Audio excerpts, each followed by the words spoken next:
Madison Taylor is smart.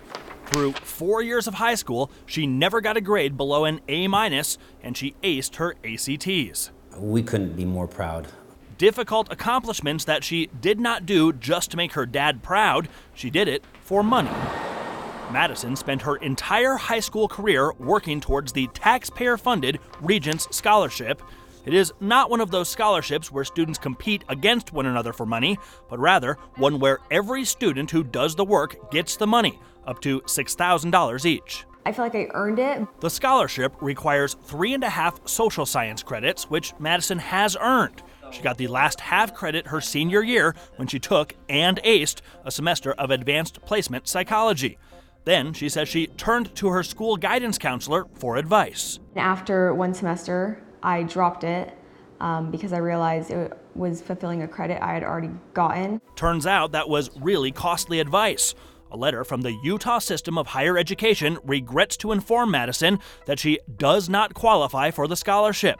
If Madison had taken regular psychology, then dropped it after one semester, she would have been fine. But because she took AP psychology, she needed to complete the full year.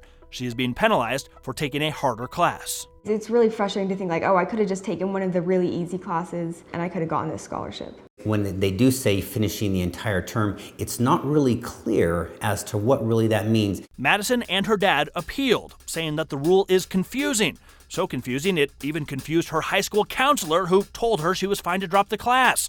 But that appeal also rejected. It doesn't make any sense. It's kind of an absurd result. With that, Madison's dad asked if he could come speak to the Board of Regents in person at the next board meeting to shine a light on what he thinks is a bad rule. He says he was told absolutely not. They said that there was no forum for us to voice our concerns, and so that's when I called Get Party. So I took Madison's case to the Utah System of Higher Education and Commissioner David Bueller. Since 2008, we have distributed over $20 million to students. Bueller refused to talk specifics about Madison, even with her and her father's permission, but he said that he believes the rules are clear. Every student who meets the requirements receives the scholarship. And Bueller says that 8 out of 10 students who apply get the scholarship, which he says is pretty good. If 20% of people are being denied, it seems to me like there's probably some confusion in the rules. Would you agree? No. Really?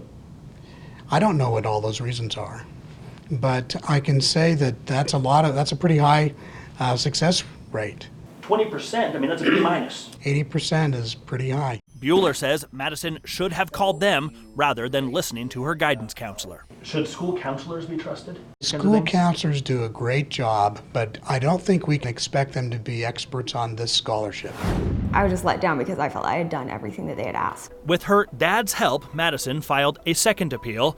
If her dad looks familiar, he should. His name is Tim Taylor. He is a high-profile Utah County prosecutor. He is a man familiar with discerning the intent of laws and a father who is heartily convinced that when the legislature put this scholarship in place, they were intending to reward hardworking students, not punish them for technicalities. I just know how hard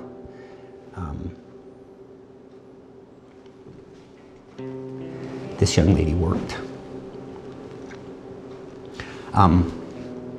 Yeah, I think she deserved it.